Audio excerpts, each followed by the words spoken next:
তো hello guys, তো তোমরা সবাই কেমন আছো? আশা করি তোমরা সবাই অনেক ভালো আছো। আজকে হচ্ছে এখন শুভ বিকেল, বিকেলও না, সন্ধে সন্ধে হয়ে গেছে, মানে সন্ধে হবে হবে সেই মুহূর্ত।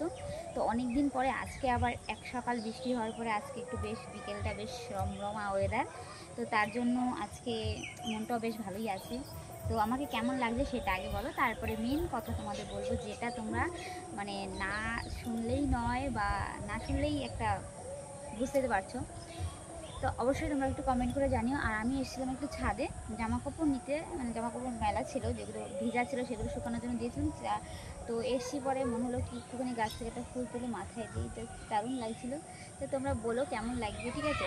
তো যাই হোক, আজকে অনেক দিন মানে অনেক অনেক অনেক মানে আমার বর আমাকে অনেক জোর জবরদস্তি অনেক মানে রিকোয়েস্ট করার পরে তো আমি ফাইনালি আজকে একটা কাজ করার জন্য রেডি হয়েছি, ঠিক আছে? অনেক মানে কি বুঝতেই তো পারছো কী কাজ। আশা করি তোমরা আমাকে দেখে বুঝতে পারছো।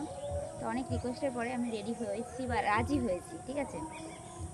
তো তার আগে বলি, এই যে শাড়িটা দেখতে পাচ্ছ আজকে আমি ফার্স্ট টাইম পরেছি, এই প্রথমবার আজকে ভাঁজ ভেঙে শাড়িটা পরলাম। তো তোমরা অনেকে জানো যে কিছুদিন আগে আমার বার্থডে গেছিলো, ঠিক আছে? তো যাই হোক, কোনো কারণবশত আমার বার্থডেটা ঠিক মানে কিছুই করা হয়নি। কিছু বলতে একদমই কিছু না, না কেক, না পায়েস, না কোনো মানে কিছুই না, ঠিক আছে? ঘরে যেটা ছোটোখাটো বাড়িতে যে 5 জন থাকলে বা 2 জন থাকলে কিছু একটা হয়, তো সেরকমও কিছু হয়নি। যাই হোক, তো তার আগের থেকে আমি এই শাড়িটা অনেক আগে নিয়েছিলাম। তো নেওয়ার পরে আমি ভেবেছিলাম যে এটা বার্থডেতে পরবো, কালারটা আমার অনেক দারুণ লেগেছিলো। তো সেই বার্থডে উপলক্ষে শাড়িটা আমি নিয়েছিলাম, সেটাই আজকে পরছি। আর আমার বার্থডে তো কিছু হয়নি, তারপরে আমার বর বললো ঠিক আছে, বার্থডেতে তো কিছু যখন হয়নি, তা বার্থডে যদি হতো তাহলে এটা স্পেশাল কিছু গিফট পেতাম। তো যাই হোক, ফাইনালি আমাকে গিফটটা এই রিসেন্ট আমাকে দিয়েছে দিয়েছে বলতে দোকানে দিয়ে এসছে বানানোর জন্য। জানি না সেটা আজকে দেওয়ার কথা আছে। তো অনেক দিন পরে বেরোবো, প্রথম এই বাবা ক্যামেরাটা কিন্তু এক মিনিট। তো বেরোবো, তার জন্য একবারে রেডি হয়ে নিয়েছি, আর সেই গিফটটাও আনতে যাব। তো বানাতে দিয়ে এসেছিলাম, তো জানি না গিয়ে দেখবো যে কেমন কি হয়েছে। তোমাদেরকেও দেখাবো, তোমরাও দেখবে। তো তোমরা অবশ্যই তখন দেখে বলো। আমি এখন না দেখালে তোমরা কী করে বুঝবে যে বার্থডে গিফটটা কী আছে। তো চলো আজকে এখন বেরোবো একটু পরে। তো যদি বৃষ্টি আসে তাহলে বেরোনো হয়ে যাবে, এটা হচ্ছে আমার ফাইনাল কথা। তো আর কি বলবো, তা আমার তো বেশ ভালোই লাগছে, কিন্তু একটাই দুঃখ যে আমার এবছর মানে এবছরের বার্থডেটা কিছুই হলো না। আরও একটা বছর ওয়েট করতে হবে আবার নতুন একটা বছরের জন্য। তো যাই হোক, এখন পরে রিকোয়েস্টের জন্য রেডি হয়ে বেরোবো এখন ধিনকানা করতে। তো আর এই শাড়িটা পরে কটা বুঝতে তো পারছো, আমরা তো ভিডিও বানাই, তো ভিডিও বানালে নতুন ড্রেস পরলে ভিডিও না বানালে না মনের মধ্যে কেমন একটা হয়। তো সেটা কটা বানিয়ে নিয়েছি, তোমরা দেখে বলো। আর আর কি বলবো, ঠিক আছে? তো চলো যাই, আজকে দেখি কি হয় কি না হয়, আমি নিজেও জানি না। আমি এখন কনফিউশনের মধ্যে আছি, জানি না আদৌ গিফটটা আনতে পারবো কি না। তো সেটাই হলো আমার ফাইনাল কথা।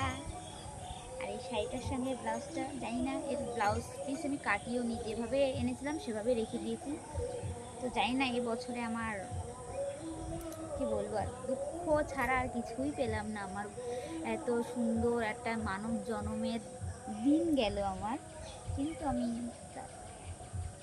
কিছু করার নেই, আমার সময়টাই খারাপ যাচ্ছে। তো তার জন্য আর দুঃখ করে লাভ নেই, আবার সামনের বছর আবার হবে, বেঁচে থাকলে আবার বার্থডে আসবে, আবার বার্থডের কেক কাটা হবে।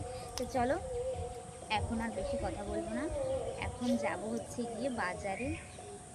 তারপরে দেখা যাক বাজারে গিয়ে কী কী করা যায়, কী খাওয়া যায়। বাজারে গেলেই তো বুঝতেই পারছো, মেয়েদের তো সেই গোল গোল কী বলো তো, ফুচকা বেশ দারুণ লাগে। তো আমার তো খুব ভালো লাগে, অনেকদিন বাইরে বেরোনো হয় না, ফুচকাও খাওয়া হয় না। আর বৃষ্টিতে তো এখন আসে, মানে বৃষ্টিতে তো ফুচকালারা একদমই আসে না বাড়িতে, তাই এখন বাজারে গেলে খাওয়া হবে, না গেলে খাওয়া হবে না। তো চলো বন্ধুরা, তোমরা সবাই ভালো থেকো, সুস্থ থেকো, টাটা। সবাইকে অনেক অনেক ভালোবাসা জানিয়ে ভালো থেকো।